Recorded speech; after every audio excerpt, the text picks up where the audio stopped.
Electrical circuits on বলে যে কোর্সটা ছিল এখন আর সেটা থাকছে না। এখন আমাদের নতুন একটা সাবজেক্ট আসবে, কি ছিল subject? Energy conversion on. Energy conversation না, কনভার্সন। কনভারসেশন মানে হচ্ছে কথোপকথন, আলাপ আলোচনা করা, অন্যের সঙ্গে ইন্টারকানেক্ট করা। তো অনেকেই এসে বলে স্যার আমার এনার্জি কনভারসেশনে রেজাল্টটা খারাপ হয়েছে। কনভারসেশন না, যদিও এটার নাম হচ্ছে এনার্জি কনভার্সন ওয়ান, নাম শুনে মনে হচ্ছে যে এনার্জিকে কনভার্ট করা যায় এমন একটা সাবজেক্ট, কিন্তু অ্যাকচুয়ালি এই কোর্সের অন্য অন্য আরও নাম আছে। এটা মেশিন অন নাম অনেক জায়গায় পরিচিত, মেশিন টু নাম অনেক জায়গায় পরিচিত। সো এই সাবজেক্টটা তোমাকে দেখাবে যে এনার্জিকে কনভার্ট করতে পারে এমন কিছু মেশিন সম্পর্কে, এনার্জিকে কনভার্ট করতে পারে এমন মেশিন নিয়ে তোমার পড়ানো হবে। এখন এনার্জি যেহেতু কনভার্ট হচ্ছে, এই জন্য ডিরেক্টলি নাম দিয়েছে এটা হচ্ছে এনার্জি কনভার্সন অন। অনেক জায়গায় অনেক ইউনিভার্সিটিতে মেশিন অন, মেশিন টু নামেও পড়ানো হয়। মেশিন অনে হচ্ছে আমার ট্রান্সফর্মার, ইন্ডাকশন মোটর এবং single phase induction motor, 3 phase induction motor, আর single phase transformer, 3 phase transformer সম্পর্কে পড়ায়। আর মেশিন টু যেটা থাকে সেটা হচ্ছে আমার generator, DC generator, AC generator, DC motor, এই সমস্ত পড়া যায়। এই এনার্জি কনভার্সন অনের সঙ্গে কোনো ল্যাব নেই, এই টোটাল ল্যাবটা হচ্ছে এনার্জি কনভার্সন টু এর সঙ্গে দেওয়া। আমাদের এনার্জি কনভার্সন অনেক কোনো ল্যাব নেই।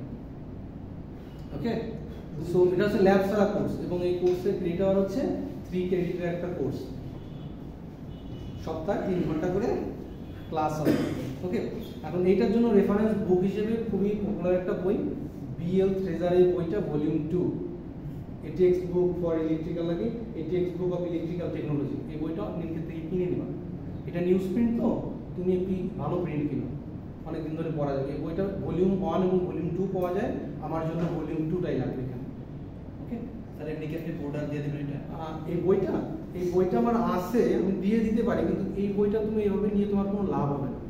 এই বইটা হচ্ছে আমার রিডিং পড়া দরকার, মানে বইটা তোমার সামনে থাকলে তুমি রিডিং করতে পারবে, এবং তুমি এই বই থেকে যদি মোটামুটি একটু ভালো করে পড়তে পারো না, মেশিন সম্পর্কে একটা ভাস্ট নলেজ পাবে। আমি ক্লাসে পড়াবো ঠিক আছে, কিন্তু আমি স্পেসিফিক টপিকগুলো পড়াবো, স্পেসিফিক ভাষায় পড়াবো, হয়তো শর্টকাটে তোমাকে বোঝানোর চেষ্টা করবো, কিন্তু এর বইয়ের ভিতর ডিটেলসে লেখা আছে, খুব সহজেই তুমি পড়ে বুঝতে পারবে জিনিসটা কি। একটা সময় আসবে তোমার কোনো শিক্ষক থাকবে না, তুমি নিজেই তোমার শিক্ষক। সো তোমাকে বই পড়ে শিখতে হবে, জানতে হবে, বই পড়ার অভ্যাসটা করতে হবে। সো অন রিকোয়েস্ট যারা ক্লাসে আসো অ্যাটলিস্ট তারা বইটা কিনিও, দরকার হলে গ্রুপে ছবি তুলে রাখো, ছবি তুলে রেখে যে একজন কিনতে গেলে 5,000 একটা কিনে নিয়ে আসো, একজন প্রাইসটা দিয়ে দাও, কারণ বইগুলো দরকার। এই বইগুলো কিন্তু তোমার একদম বাইবেলের মতো।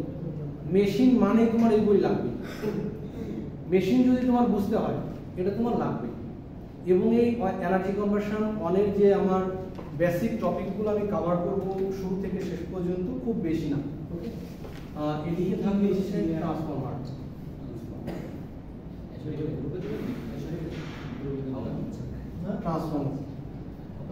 আমি শুরুতেই ট্রান্সফর্মারটা পড়াবো না। তোমাদের হয়তো ফিজিক্স 2 পড়ানো হয়নি, তোমাদের কি ফিজিক্স 2 পড়ানো হয়েছে? ফিজিক্স 2 পড়ানো হয়ে গেছে, ফিজিক্স 2 ফার্স্ট সেমিস্টার শেষ। তো আচ্ছা, কোনো কারণে তো চলে আসছে, সার্কিট 2 তো পড়ানো হয়ে গেছে। হ্যাঁ, সার্কিট 2 তো পড়ানো হয়ে গেছে। তারপরেও আমি তোমাদের বেসিক 1-2টা ক্লাস হচ্ছে ইলেকট্রিসিটি এবং ম্যাগনেটিজম নিয়ে পড়ানোর কথা।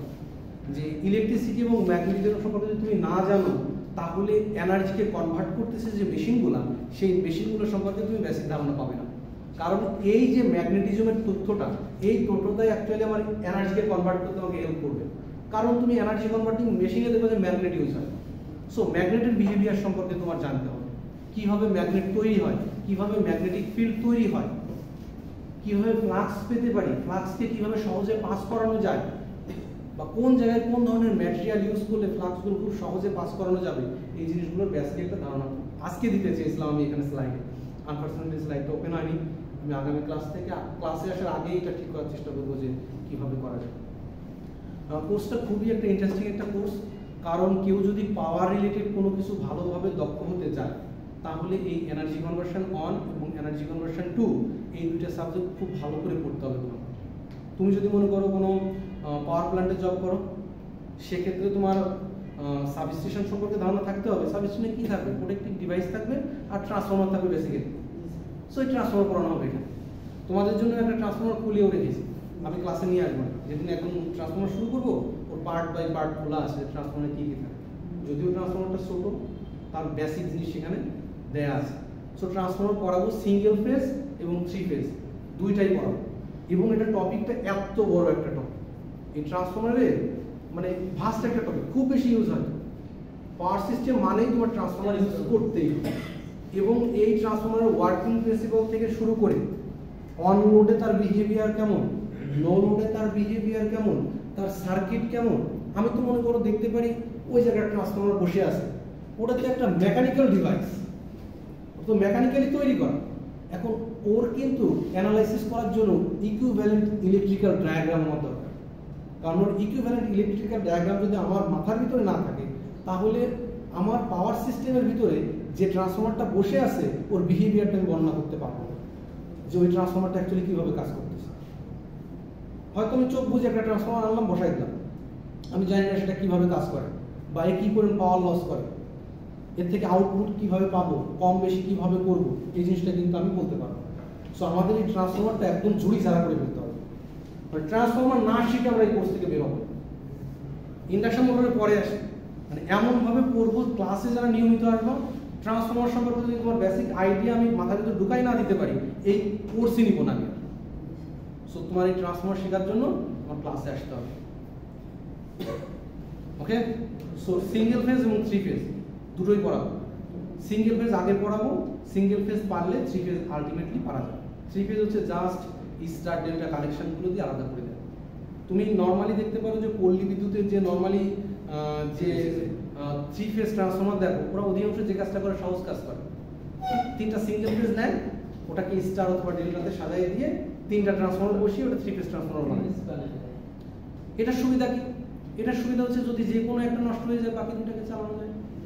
আর যদি একটা ট্রান্সফর্মার ব্যাংক ইউজ না করে 3 ফেজ ট্রান্সফর্মার ডিরেক্ট ইউজ করতাম, যদি কোনো একটা পার্টিকুলার ফেজের সমস্যা হতো, পুরো ট্রান্সফর্মারকে সাবধান করে রাখতে হতো। এর সুবিধা অসুবিধা আছে। সো একটা সিঙ্গেল ফেজ ট্রান্সফর্মার সম্পর্কে যে জানে, সে 3 ফেজ ট্রান্সফর্মার সম্পর্কে খুব ভালোভাবে জানে। তুমি কি একটা জিনিস দেখেছো, ট্রান্সফর্মার সাধারণত 2টা করে লিফ থাকে, প্রাইমারিতে 2টা, সেকেন্ডারিতে 2টা, কিন্তু আরইবিতে দেখবা যে কিছু কিছু জায়গায় একটা করে বুশিং দেয়া আছে। বুশিং বুঝো তো? একটা করে বুশিং দেয়া আছে, 2টা বুশিং নাই। কেন এরকম? প্রাইমারিতে 2টা আছে, প্রাইমারিতে হয়তো 2টা আছে, কিন্তু সেকেন্ডারিতে হয়তো দেখলে একটা করে বুশিং দিয়ে বসে আছে। সো এই জিনিসগুলো কিন্তু আমরা অপরহই দেখি, কিন্তু আমরা বুঝি না। সো আমাদের টার্গেট হচ্ছে অ্যাটলিস্ট এই কোর্স থেকে ট্রান্সফর্মার সম্পর্কে একটা বেসিক আইডিয়া নিয়ে যাব, ট্রান্সফর্মার রিলেটেড যত ধরনের প্রবলেম আছে আমরা সলভ করতে পারবো। আমার ট্রান্সফর্মার সম্পর্কে জানতেও হবে, ট্রান্সফর্মার প্রবলেমগুলো সলভ করতে পারতে হবে, এবং বিভিন্ন যে কম্পিটিটিভ এক্সামগুলো অর্থাৎ প্রতিযোগিতামূলক যে পরীক্ষা হয়, সেখানে কিন্তু আমার এই ট্রান্সফর্মার থেকে আমার হামেশাই কোশ্চেন থাকে। ট্রান্সফর্মার মোটর জেনারেটর থেকে পাওয়ার রিলেটেড কোশ্চেনগুলো এখান থেকে থাকে, মানে খুব কমন একটা জিনিস থাকে। তো ট্রান্সফর্মার সম্পর্কে পড়বো। আচ্ছা, এরপরে আসি সিঙ্গেল ফেজ 3 ফেজ পড়াইতে পড়াইতে মোটামুটি মিড পর্যন্ত চলে আসবে, ট্রুলি মোটামুটি মিড পর্যন্ত চলে আসবে। এরপর আসবো ইন্ডাকশন মোটর।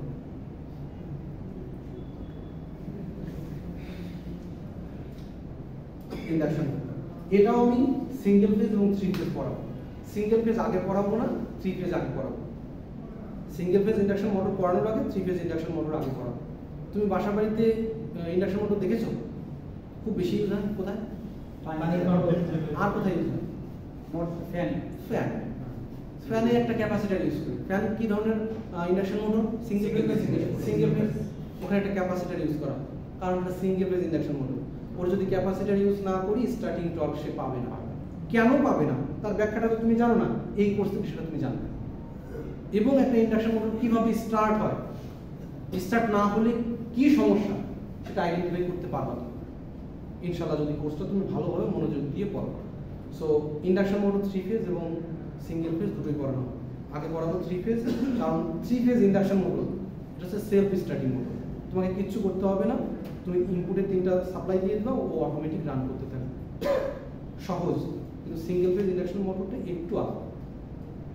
ওকে, আর যদি সময় থাকে, যদি সময় পাই, এটা পড়ানোর পরেও যদি, এর ভিতরে কিন্তু অনেক টপিক, 1টা 2টা টপিক না, অনেক বড় বড় টপিক আছে এর ভিতরে। ঠিক আছে। আর যদি সময় থাকে আমি কিভাবে উইন্ডিং বাধাই করানো যায়, যে ইন্ডাকশন মোটরের উইন্ডিংটা করে কিভাবে, ল্যাব উইন্ডিং, বাস্কেট উইন্ডিং, হ্যাঁ এই উইন্ডিংগুলো বাধাই করে কিভাবে, হিসাবটা কি। হয়তো অনেকেই দেখছে এই উইন্ডিং বাধাই করে এইভাবে, কয়টা পোল বানাবো, কারণ পোল তো বানানো থাকে না এখানে, আমার উইন্ডিং দিয়েই পোল বানাইতে হবে। সো একটা ইন্ডাকশন মোটরের কোথাও, ডিসি মোটরে কিন্তু পোল দেখা যায় যে কয়টা পোল আছে। ইন্ডাকশন আচ্ছা একটু দেখ, এই পেন ড্রাইভটা পাচ্ছে না। ডিসি মোটরে কিন্তু পোলকে তুমি দেখতে পারো, মানে শেফটের উপর, মানে আমার যে হলো যে সিলিন্ডার থাকে, সিলিন্ডার উপরে একটা দুইটা তিনটা চারটা এরকম জোর সংখ্যা থাকে, সেগুলো দেখা যায়। কিন্তু এই ইন্ডাকশন মোটরের কোনো পোল তুমি দেখতে পারবে না। এই পোলটা টোটালি বানানো হয় কানেকশনের উপর ডিপেন্ড করে। সেটা কিভাবে করা যায় সেটাও দেখবো আমরা। খুবই ইম্পর্টেন্ট একটা জিনিস, কিন্তু ইম্পর্টেন্ট জিনিস হলেও এটা তোমাকে যে আমি বোঝাবো এখন, এই লেভেলের জ্ঞান তোমার মাথার করে এখন আমি ঢোকাইতে পারবো না। তোমাকে ঢোকাইতে গেলে আগে, হ্যাঁ স্যার বললেন যে যদি সময় থাকে, যদি সময় থাকে। এখন কেন বলো তো যদি সময় থাকে, কারণ আমার 3 ক্রেডিট আওয়ারের কোর্স রেগুলার নর্মালি আমি যদি পড়াই তাহলে ওদের উইন্ডিং বাধাই করানোটা শেখাই। এবং উইন্ডিং বাধাই করাটা মানে ট্রুলি খুব একটা ইন্টারেস্টিং একটা জিনিস, যে মানে মজা পায় সে মজা পায়। যদিও এটা হিজিবিজি মনে হয়, তুমি যখন একটা টেক্সট বুকে দেখবে বাবা এটা কি আছে, এটা আমি তো কিচ্ছু বুঝতেছি না, কিন্তু যখন তুমি নিজে নিজে বুঝবা যে এইটাকে এইভাবে স্টার করা হয়েছে, এইভাবে ডেল্টা করা হয়েছে, এখানে ফ্রেজ এতগুলো করা হয়েছে, তখন দেখবা যে আসলে একটা বাধাই করতে পারতাম এখন, বেশ ভালো। আর ইন্ডাকশন মোটর পৃথিবীতে যত ইন্ডাস্ট্রি আছে সব জায়গাতেই ইন্ডাকশন মোটর ইউজ হয়। সো ট্রান্সফরমার এবং ইন্ডাকশন মোটর ছাড়া কোনো ইন্ডাস্ট্রি তুমি কল্পনা করতে পারবে না। সো যেহেতু তুমি ট্রান্সফরমার ইন্ডাকশন মোটর কোনো ইন্ডাস্ট্রি কল্পনা করা যায় না, সো এই দুইটা জিনিস সম্পর্কে তোমার যদি বেসিক ভালো আইডিয়া থাকে, তুমি যে কোনো ভাইভাতে ভালো মতো উত্তরাই যেতে পারো। তুমি কোনো মনে করো পাওয়ার জেনারেটিং স্টেশনের ভাইভা দিতে গেছো, তোমার বেসিক জানতে হবে ট্রান্সফরমার, ইন্ডাকশন মোটর, জেনারেটর লাগবে। So machine one, machine two, বাবা যদি পাওয়ারে জব করতে চাও এই দুটো খুব একদম জুড়ি যারা করতে হবে। যদি জব সুইচ করার ইচ্ছা থাকে, ভালো একটা ইনডেপথে নলেজ রাখতে, ঠিক আছে। তো এটা হচ্ছে মূলত কোর্সের ওভারভিউ। ভলিউম 2 কেন এটা জেনারেটর হিসেবে আছে, স্যার এটা কি ভলিউম 2? এটা ভলিউম 2। সো এই টপিকগুলো আমি উইক ওয়াইজ ভাগ করে দিয়েছি তোমাদের, এসে আমি আজকে দিয়ে দিব। তোমাদের যে পোর্টাল আছে, পোর্টাল আপডেট অনেকেরই হয়নি, অনেকেরই হয়েছে, আমি চেষ্টা করছি, এখনো হয়নি। সো আমি গ্রুপে দিয়ে দিব তোমাদের যে লেকচার প্ল্যানটা আছে। তোমাদের সেকশন এ এবং সেকশন বি দুইটার কিন্তু মার্চ করে আমাদের ক্লাস হয়, জানো তো। একই টপিক করানো হয় সবসময়, আলাদা কোনো টপিক করানো হয়, সেম টপিক সেম কোশ্চেন। এখন হয়েছে, okay. So same topic same question, আলাদা কোনো কোশ্চেন হবে, আলাদা আলাদা টাইমে ক্লাস হলেও আমরা নিজেরা কম্বাইন করে নিয়ে কি পড়াবো তার একটা স্লাইড তৈরি করা আছে, সেইগুলোই পড়াই আমরা। সো এই টপিকগুলো আমার ভাগ করে দেওয়া আছে থ্রু দা 15 উইকস, 15টা উইকে ভাগ করা আছে। তোমাদের হয়তো 15টা উইক পাওয়া যাবে না, হয়তো 12টা 13টা উইক পাওয়া যায়, কারণ অনেক কারণে কয়েকটা উইক নষ্ট হয়ে যাবে, পরীক্ষার কারণে দুটো নষ্ট হয়ে যাবে, আবার শুরুতে দুটো নষ্ট হয়ে গেল। আমার জানার মধ্যে এর আগে হয়তো 5টা উইক ছিল, 5টা উইক মিলে হয়তো আমাদের একটা পরীক্ষা নেওয়ার কথা ছিল, যে 5টা উইক মিলে একটা পরীক্ষা নিতে হবে। 2টা উইক অলরেডি গন আছে, 3টা আমাকে পড়াইতে হবে, করতে হবে, বুঝছো। ঈদের পরে যদি চিন্তা থাকে, ঈদের পরে এটা এমন হবে না, হয়তো ঈদের মাঝামাঝি, কিন্তু মানে ঈদ এবং মিড আগে হবে পরে হবে, মাঝে মানে 14 তারিখে তো ঈদ চলে আসছে, 6 তারিখে যদি শুরু হয় না করে, যদি 14 তারিখের পরে করি ওটা করবে না, ওটার একটা শিডিউল আছে, সেই শিডিউল ধরে ধরে ওটা করা, ওই শিডিউল বাইরে গেলে ওরা এটা করবে না, কারণ এটা করতে গেলে পুরো শিডিউল আবারকে নাড়াইতে হবে। ওকে, আচ্ছা এইটা আমি লাস্টে আসি, একদম শেষের দিকে আসে। এই ট্রান্সফরমার এবং ইন্ডাকশন মোটর পড়ার আগে ইলেকট্রিসিটি, ম্যাগনেটিজম এবং ইলেকট্রিক ফিল্ড সম্পর্কে তোমার ধারণা কি আছে সেটা তুমি জিজ্ঞেস করি, যে তুমি ইলেকট্রিক ফিল্ড বলতে কি বোঝো, তার একটা ধারণা কি আমাকে দিতে পারো? ইলেকট্রিক ফিল্ড,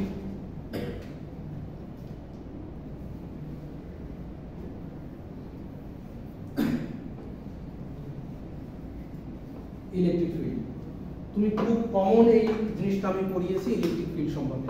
ইলেকট্রিক ফিল্ড সম্পর্কে কোনো ধারণা আছে? What is electric field? Sir, কোনো চার্জ যদি কোনো কন্ডাক্টরের মধ্যে দেওয়া হয়, তাহলে ওই কন্ডাক্টরের মধ্যে যে চার্জ তো কন্ডাক্টরের ভিতরে অলওয়েজ আছে, চার্জ তো কন্ডাক্টরের ভিতরে অলওয়েজ আছে, এটার ভিতরে চার্জ আছে। সো ইলেকট্রিক ফিল্ড বলতে তুমি কি বোঝো? ম্যাগনেটিক যতটুকু এলাকায় জুড়ে ম্যাগনেটিকটা আকর্ষণ করে তো ম্যাগনেটিক ফিল্ড হয়ে গেল। যখন কোনো একটা ওয়্যারের মধ্যে স্যার কারেন্ট Flow হয়, হ্যাঁ। কারেন্ট ফ্লো হলে তখন সেখানে একটা চৌম্বকীয় রেখা মানে ম্যাগনেটিক ফিল্ড তৈরি, একটু ইলেকট্রিক ফিল্ড হলো না? যেটা যেহেতু এটা তুমি ইলেকট্রিক ফিল্ডের কথা না বলে ম্যাগনেটিক ফিল্ডের কথা বলছো। তোমার ম্যাগনেটিক ফিল্ডের ধারণা আছে, ইলেকট্রিক ফিল্ডের ধারণা নেই। ইলেকট্রনের চারদিকে charge That's a good answer. আমি এটা পড়িয়েছিলাম যে একটা চার্জ যখন স্টেডি স্টেট মানে স্থির অবস্থায় আছে, তখন তার চারপাশে যে স্থান জুড়ে তার ইনফ্লুয়েন্সিং এরিয়া বা প্রভাবিত করার মতো একটা এরিয়া তৈরি হয়, সেটা ইলেকট্রিক ফিল্ড বলেছিলাম। সো চার্জ যদি স্থির অবস্থায় থাকে মানে স্ট্যাটিক বসে আছে, সো এখানে একটা চার্জ বসে আছে, এখানে একটা চার্জ বসে আছে, যদি পজিটিভ চার্জ হয় দেখা যায় যে এর ইলেকট্রিক ফিল্ড রেডিয়ালি আউটওয়ার্ড, মানে এরকম চারিদিক দিয়ে একটা শক্তিটাকে সে সরাই দিচ্ছে মনে হচ্ছে। লাইট যেমন সরাই যায় এরকম মনে হচ্ছে ইলেকট্রিক ফিল্ডটা সরাই যাচ্ছে। এই ইলেকট্রিক ফিল্ডটা কি হচ্ছে, এর আশেপাশে যদি কোনো আমি চার্জকে নিয়ে আসি, সে এক ধরনের ফোর্স এক্সপেরিয়েন্স করে। সো একটা চার্জের আশেপাশে যদি কোনো একটা চার্জ নিয়ে আসি, সে যদি একটা ফোর্স এক্সপেরিয়েন্স করে, তাহলে সেটাকে বলছে ওই চার্জের ইলেকট্রিক ফিল্ড। এমন তো কোনো কিছু না। আর এটা হচ্ছে বস্তুর ফান্ডামেন্টাল প্রপার্টি। এইটাকে ইলেকট্রিক ফিল্ড কিন্তু ধ্বংস করতে পারবে না, আবার কিছু করতে কনজার্ভ। ঠিক আছে, এই ইলেকট্রিক ফিল্ড যেমন আছে তেমনই থাকবে, চাইলে পজিটিভ নেগেটিভ কি কোনো সমস্যা হয় সে?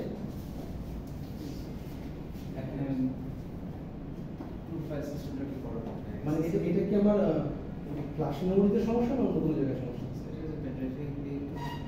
বেশি কিছু না, জাস্ট একটা ফরম্যাট দিলে কাজ হবে, জাস্ট ডাটাটা ব্যাকআপ নিয়ে ফরম্যাট দিলে এই সার্ভার কাজ করবে। আমি কিন্তু অন্য জায়গায় ক্লাস নেই, রিসেন্টলি মিস করতেছি।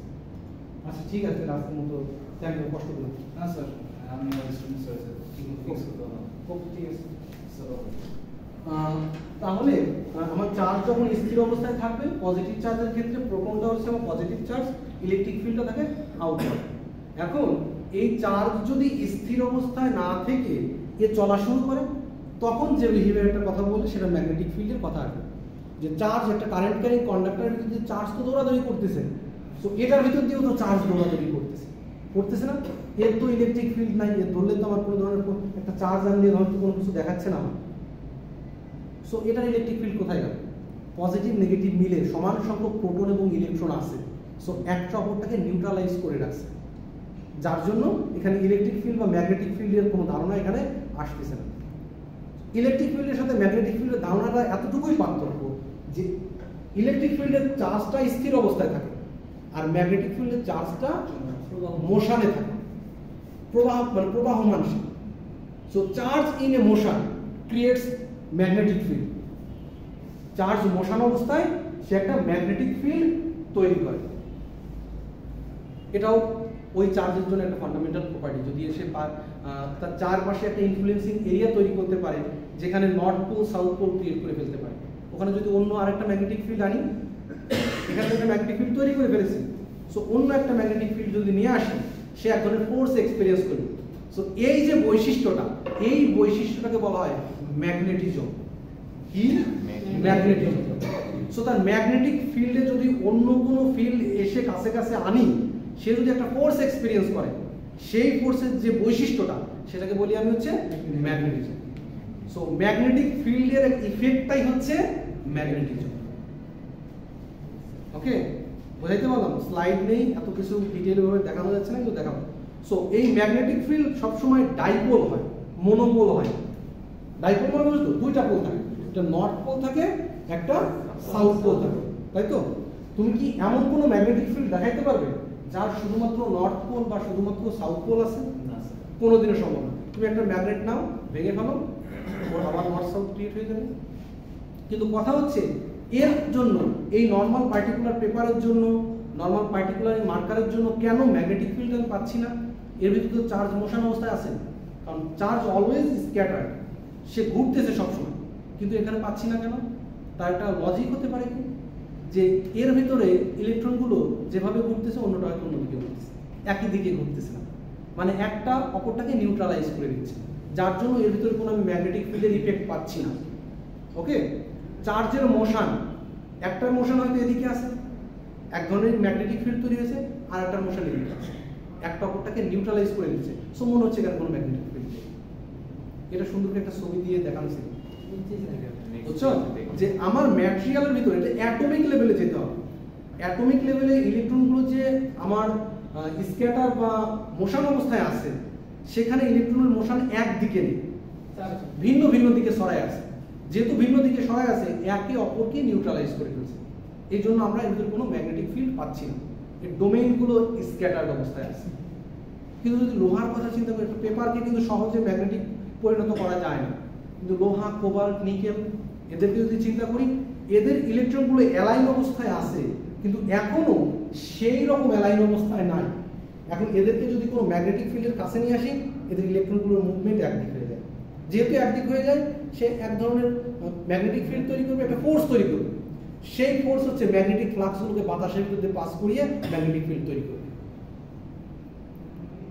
একটা লোহার ক্ষেত্রে যদি লোহার কাছাকাছি আমি ম্যাগনেটটাকে আনি, সে যে ইলেকট্রনের মুভমেন্টগুলো আছে, মুভমেন্টগুলো অ্যালাইন করে ফেলবে। আমি বোঝাইতে পারতেছি?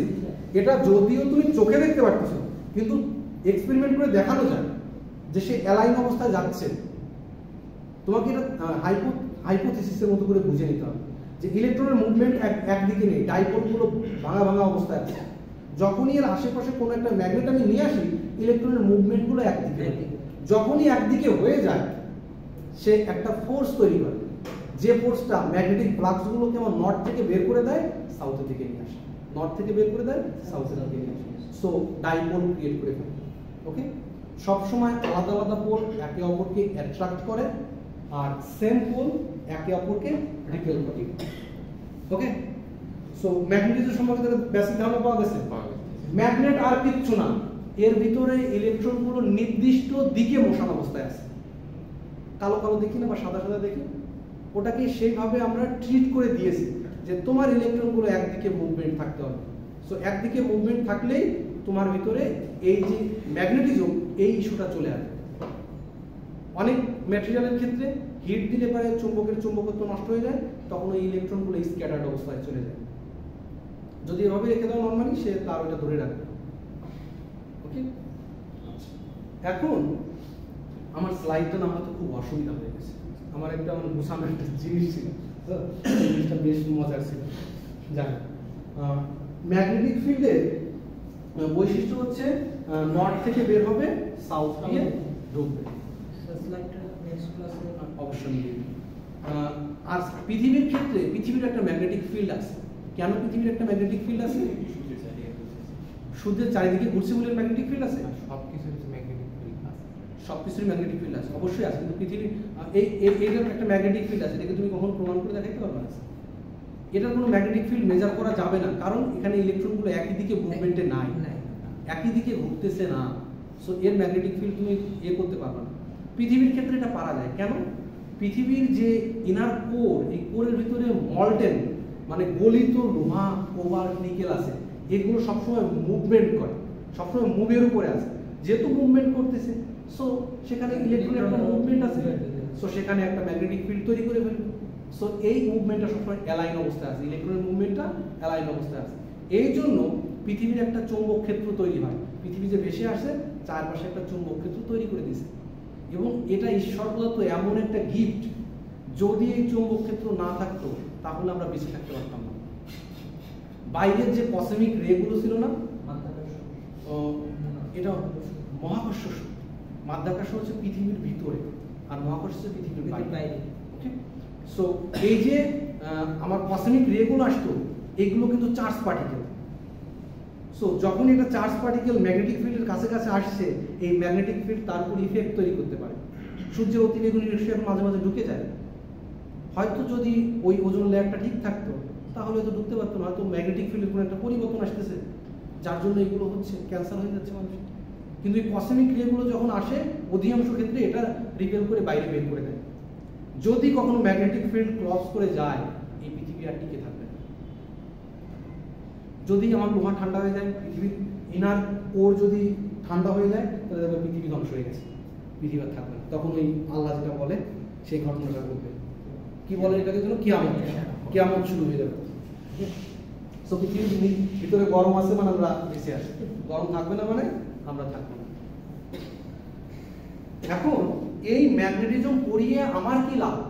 এই কোর্সে তোমাকে ম্যাগনেটিজম বা ম্যাগনেটিক্স সম্পর্কে ধারণা দিয়ে আমার কি লাভ? আমি তো তোমাকে ম্যাগনেটিক্স পড়ানোর জন্য আসি নাই, আমি এনার্জি কনভার্সন পড়াতে আসছি।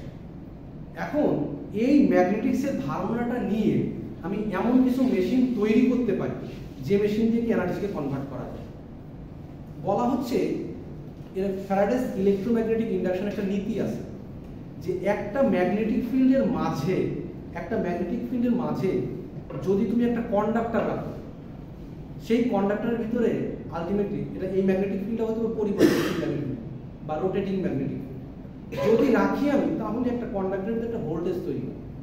এটা গড গিফটেড, আমি জানি না এটা কিভাবে হয়েছে, কিন্তু এটা হয়ে গেছে যে আমার অল্টারনেটিং ম্যাগনেটিক ফিল্ড থাকলে তার মাঝে যদি একটা কন্ডাক্টর রেখে দেই, ওর ভিতরে অটোমেটিক্যালি একটা ভোল্টেজ তৈরি হয়। ওই ভোল্টেজ তৈরি হয়ে গেলে এখন দুটো পার্টকে যদি শর্ট করে দিই, কারেন্ট তৈরি হয়ে যাবে। জেনারেটরের ল এভাবেই কাজ করে। জেনারেটর কিভাবে বানায়? খুবই একটা ইজি একটা জিনিস। ও যে কাজটা করে, একটা ম্যাগনেটিক ফিল্ড তৈরি করে রাখে পার্মানেন্ট ম্যাগনেট দিয়ে, আর কি করে একটা প্রাইম মুভার থাকে জেনারেটর, সেটা ডিজেল জেনারেটর হতে পারে, একটা প্রাইম মুভার দিয়ে ঘোরায়। প্রাইম মুভার যখন ঘোরে, ওটা তো কন্ডাক্টর, এখানে কন্ডাক্টর থাকে, অ্যাকচুয়ালি কয়েলগুলো থাকে হচ্ছে আমার স্টেটর, আর রোটরে থাকে হচ্ছে ম্যাগনেটিক ফিল্ড। সো এরা ম্যাগনেটিক ফিল্ডটাকে ঘোরায়, আর স্টেটরে হচ্ছে আমার কয়েলটাকে রাখে। তো যখন ম্যাগনেটিক ফিল্ড ঘুরছে আর এখানে একটা কন্ডাক্টর রাখছি, ওই কন্ডাক্টরের ভোল্টেজ তৈরি হয়, কাট করে দেয়। এর একটা নীতি আছে, সেই নীতি আমি পড়াবো। সো সেখান থেকে আমি জেনারেটর প্রিন্সিপাল তৈরি করতে পারি। আবার একইভাবে আমি মোটরও বানাই, মোটরের প্রিন্সিপাল কি? ইন্ডাকশন মোটরের প্রিন্সিপালটা কি? যে আমি যদি একটা রোটেটিং ম্যাগনেটিক ফ্লাক্স তৈরি করতে পারি, ওই ম্যাগনেটিক ফ্লাক্সের মাঝে যদি একটা কন্ডাক্টর রাখি, ওই কন্ডাক্টরের বারগুলোকে যদি শর্ট করে দেওয়া থাকে, সো ফ্লাক্স যাচ্ছে কাট করতেছে, ফ্লাক্স যাচ্ছে কাট করতেছে, একবার যাচ্ছে কাট করতেছে, এগুলো ভোল্টেজ তৈরি হবে। ভোল্টেজ তৈরি হলে এর ভিতরে কারেন্ট তৈরি হবে। কারেন্ট তৈরি হলে সে এক ধরনের টর্ক তৈরি করবে, কারণ এখানে কারেন্ট তৈরি হওয়া মানে এখানে একটা ম্যাগনেটিক ফিল্ড তৈরি হওয়া। এই ম্যাগনেটিক ফিল্ড আর এই ম্যাগনেটিক ফিল্ড একে অপরকে ধরার চেষ্টা করবে। যখনই ধরার চেষ্টা করবে, তখন ওটা মুভ করা শুরু করবে। এই জন্য হচ্ছে ম্যাগনেটিজম সম্পর্কে তোমার ধারণা দেয়া, যে ম্যাগনেটিক্সটা কি। স্যার এই জন্য কি 3 ফেজ লাইনে একটা ফেজ মার্কেটে কাজটা সম্পূর্ণ হয় না, মানে বন্ধ হয়ে যায়? 3 ফেজ লাইনে রোটেটিং ম্যাগনেটিক ফিল্ডটা পাওয়া যায়। যদি একটা ফেজ মার খেয়ে যায়, তাহলে ওই ধরনের একদম সার্কুলার ম্যাগনেটিক ফিল্ডটা পাওয়া যায়, পালসেটিভ পাওয়া যায়। পালসেটিভ বোঝো তো? আসে যায়। এটা সিঙ্গেল ফেজ ইন্ডাকশন মোটরের ক্ষেত্রে যেটা হয়। রোটেটিং ম্যাগনেটিক ফিল্ড মানে এই জায়গা এরকম করে ঘুরবে। এটা আমি অ্যানিমেশন আকারে দেখাবো, এটা চোখে দেখতে পারবা না, অ্যানিমেশন আকারে তুমি দেখতে পারবে। আচ্ছা, হ্যাঁ, আগামী দিন হচ্ছে আমি এই টোটাল স্লাইডটা দেখাবো এবং ম্যাগনেটিক সার্কিট সম্পর্কে একটু বলবো। এর আরো কিছু থিওরি ছিল যেটা এখানে ইনসার্ট করা ছিল, থিওরিগুলো স্লাইড না হলে পড়ানো যাবে না, একে বোঝাইতে গেলে অনেক সময় লাগে। ওকে, সো আমি ম্যাগনেটিক সার্কিট সম্পর্কে একটু পড়াইতে হবে, কারণ আমার ম্যাগনেটিক সার্কিট ছাড়া আমি মোটরও বানাইতে পারবো না, আমি ট্রান্সফরমারও বানাইতে পারবো না। এখানে ইলেকট্রিক্যাল সার্কিটও থাকবেই, সাথে ম্যাগনেটিক সার্কিট থাকবে, কারণ এখানে পাওয়ারটা ট্রান্সমিট হবে ম্যাগনেটিক্যালি, নট ইলেকট্রিক্যালি। কারণ তুমি জানো ট্রান্সফরমারের প্রাইমারি এবং সেকেন্ডারি এটা শর্ট করা থাকে না, ইলেকট্রিক্যালি ডিসকানেক্টেড কিন্তু ম্যাগনেটিক্যালি কাপলড, দুটো আলাদা জায়গায় আছে। পাওয়ারটা ট্রান্সফার হচ্ছে কিভাবে? ম্যাগনেটিক সার্কিট দিয়ে। সো ম্যাগনেটিক ফ্লাক্সটা পাস হচ্ছে কিন্তু এখানে পাওয়ারটা আসতেছে। সো ম্যাগনেটিক সার্কিট সম্পর্কে আমার ধারণাটা থাকা জরুরি, কারণ ওই ম্যাগনেটিক সার্কিটের কোথাও যদি কোনো প্রবলেম হয়, তাহলে কিন্তু ওই ট্রান্সফরমার ওই মোটরটা গরম হয়ে যাবে। সবকিছু একটা আর একটার সাথে ইন্টারলিঙ্ক করা। তোমার কাছে এখন মনে হতে পারে স্যার তো খিচুড়ির মতো পড়াচ্ছে, আমি গদ বাঁধা হইতেই পড়াবো, কিন্তু আমার এখন স্লাইডটা হাতে নেই বিধায় আমি তোমাকে সেভাবে দেখাইতে পারছি। ওকে, আচ্ছা, এখন আসি তুমি যে কোশ্চেনটা করলে এখানে, এই কোশ্চেনের আনসার যে স্যার কেন এটা এমন হয়? ওই যে অল্টারনেটিভ এসিতে মাইনাস কেন?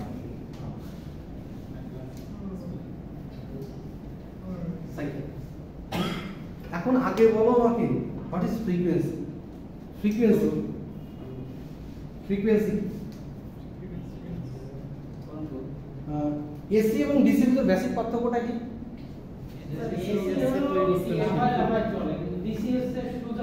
সোজা চলে। সময়ের সাথে দিক পরিবর্তনের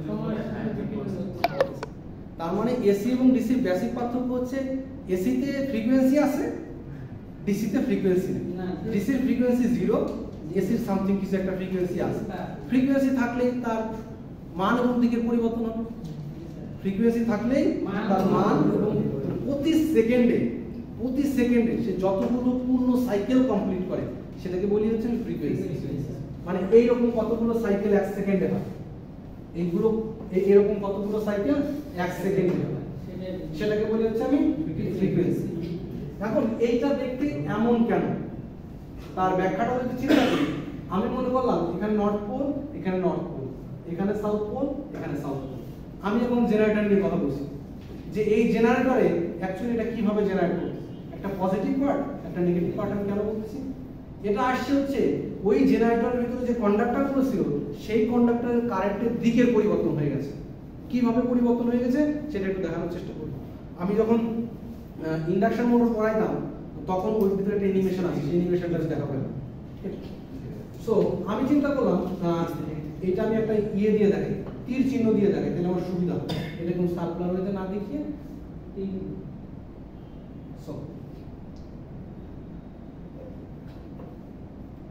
আমি বললাম এটা হচ্ছে আমার রোটর ঘুরতেছে, এই রোটরটা এরকম করে ঘুরতেছে ক্লকওয়াইজ। এটা এন্টি ক্লকওয়াইজ হতে পারে, ক্লকওয়াইজও হতে পারে। আমি ধরলাম সে নর্থ পোলের এই কর্নারের দিকে আছে। আমি শুরু করলাম এইখান থেকে, এখান থেকে। আমার এখানে কিন্তু ম্যাগনেটিক ফিল্ড গুলো আছে, এই রোটর বারটা এদিকে ঘুরতেছে। এখানে যখন আসলাম এখানে ফ্লাক্সের পরিমাণ খুব কম এবং দুইটার মাঝামাঝি, হয়তো কোনো ফ্লাক্স কাট করবে না। সো এখানে কোনো কিছু জেনারেট হবে না, এখানে জিরো মনে করো। কিন্তু জেনারেটর ক্ষেত্রে জিরো পাবে না, কারণ অনেকগুলো পোল দেওয়া থাকে, একটার পর আরেকটা পোল পেয়ে যাবে। আমি তো এখানে কম আসছি, সো এখানে হয়তো একটা পোল ছিল, এখানে হয়তো একটা পোল ছিল, এখানে হয়তো একটা পোল ছিল, এরকম থাকতে পারে। সো এখান থেকে শুরু করলাম, এখানে কিছু জেনারেট করবে না, কারণ আমার জেনারেশন করার নীতি কি, যে যদি ম্যাগনেটিক ফ্লাক্সকে আমি কাট করি তাহলে আমার ভিতরে একটা ভোল্টেজ জেনারেট হবে। ম্যাগনেটিক ফ্লাক্সকে যদি আমি কাট করি আমার ভিতরে একটা ভোল্টেজ জেনারেট হবে। সো এখানে দেখতেছেন ম্যাগনেটিক ফ্লাক্সকে কাট করতেছি না, এভাবে করলেও খুব সামান্য, সেটার ভোল্টেজ আমি একদম মাইনর ধরলাম না। এটা একদম এই ম্যাগনেটিক ফিল্ডের এইখানে আসলো, এখানে একটা নর্থ পোল ক্রিয়েট করে রাখছে। এখানে যখন আসলো এ তো এখানে আসার সাথে সাথে একটা ম্যাগনেটিক ফিল্ড পাইছে, সো সে জেনারেট করে ফেলবে, কারণ ম্যাগনেটিক ফিল্ডকে সে কাট করা শুরু করেছে। যখনই কাট করা শুরু করছে তখন এখান থেকে একটা ভোল্টেজ লাভ দিয়ে ওঠার চেষ্টা করছে, যে ভোল্টেজ হচ্ছে, এখন ভোল্টেজ পাচ্ছি, কারণ ইলেকট্রোম্যাগনেটিক ইন্ডাকশন যে আমি জেনারেটরটা যখন ঘোরাচ্ছি, ঘোরায় যখনই নর্থ পোলের একটু কাছে চলে আসছে সে ম্যাগনেটিক ফিল্ডকে কাট করছে, কাট করার সঙ্গে সঙ্গে এখানে একটা ভোল্টেজ জেনারেট হয়ে গেছে।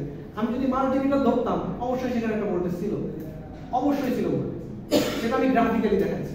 ওকে, এই ফিল্ডটা বা এই রোটরটা যখন এদিকে আসবে তখন ফিল্ডটাকে বেশি কাট করবে না, সে অবশ্যই বেশি কাট করবে। এখানে অবস্থায় যে পরিমাণ কাট করবে এখানে আসলে সে অনেক বেশি কাট করবে, কারণ তখন হচ্ছে রোটর বারগুলো, কিন্তু একটা রোটর বার না, অনেকগুলো রোটর বার থাকে, সো অনেকগুলো বার কাট করে ফেলছে, সো ভোল্টেজের পরিমাণ তখন আরো বেশি হবে।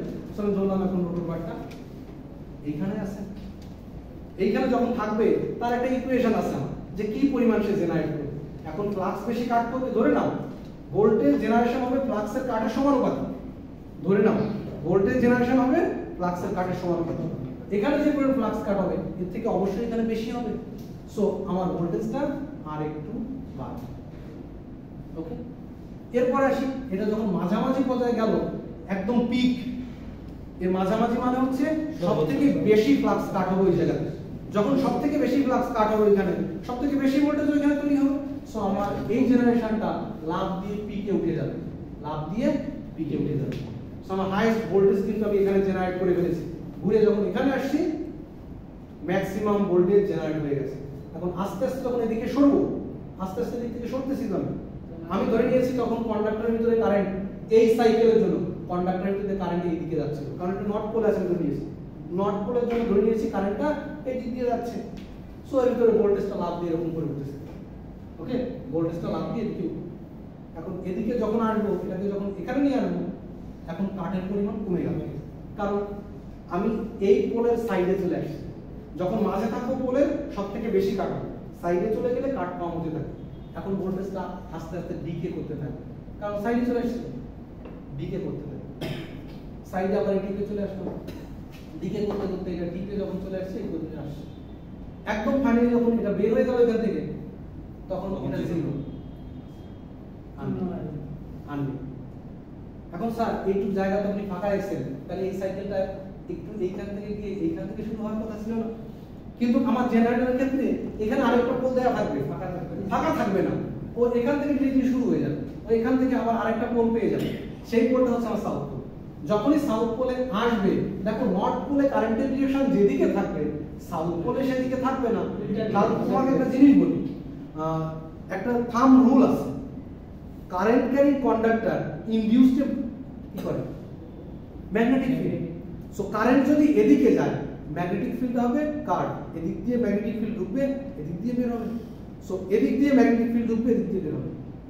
দেখো কারেন্টটা এদিকে যাচ্ছে, কিন্তু কারেন্টটা যদি এদিকে যায় তখন ম্যাগনেটিক ফিল্ডটা উল্টে যায়। তার মানে কি এখন ম্যাগনেটিক ফিল্ড উল্টে গেছে, কারেন্ট অবশ্যই উল্টে গেছে। কারেন্ট তাহলে এই জিনিসটা বুঝতে পেরেছেন, ম্যাগনেটিক ফিল্ড উল্টে যাচ্ছে। আচ্ছা কারেন্ট ক্যারিং কন্ডাক্টর, এইটা কারেন্ট ক্যারিং কন্ডাক্টর, ওকে, এর ভিতর দিয়ে কারেন্টটা এদিকে যাচ্ছে। আমি উল্টা করে বোঝাচ্ছি, আমি এখানে তো আমি চেঞ্জ করতেছি কি ম্যাগনেটিক ফিল্ড চেঞ্জ করতেছি, আমি কারেন্ট দিয়ে উল্টা করে বোঝাচ্ছি, একটু পরে আসে লজিকে আসবে। কারেন্ট ক্যারিং কন্ডাক্টর যেহেতু কারেন্ট ক্যারি করতেছে, ক্যারি করার সঙ্গে সঙ্গে এখানে ম্যাগনেটিক ফিল্ড ইনডিউসড হচ্ছে।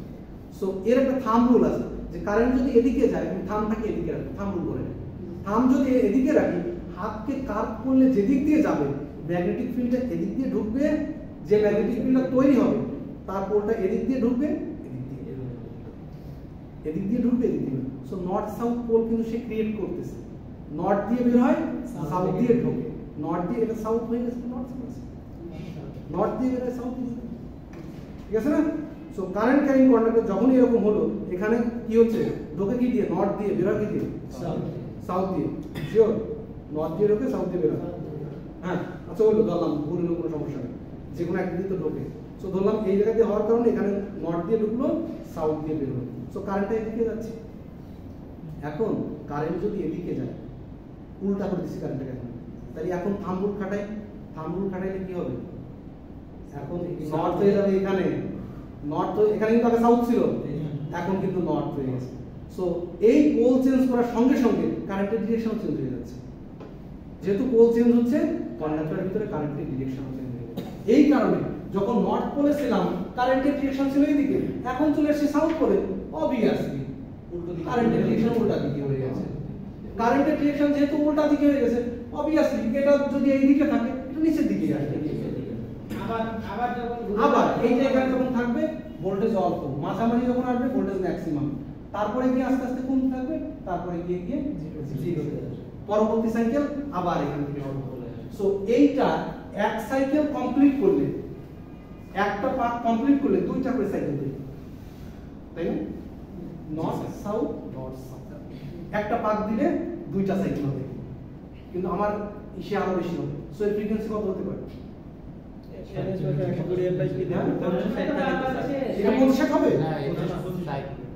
অনেক কম, সেই স্পিডের সাথে relation ns equal to f/p, so f equal to p ns by 120।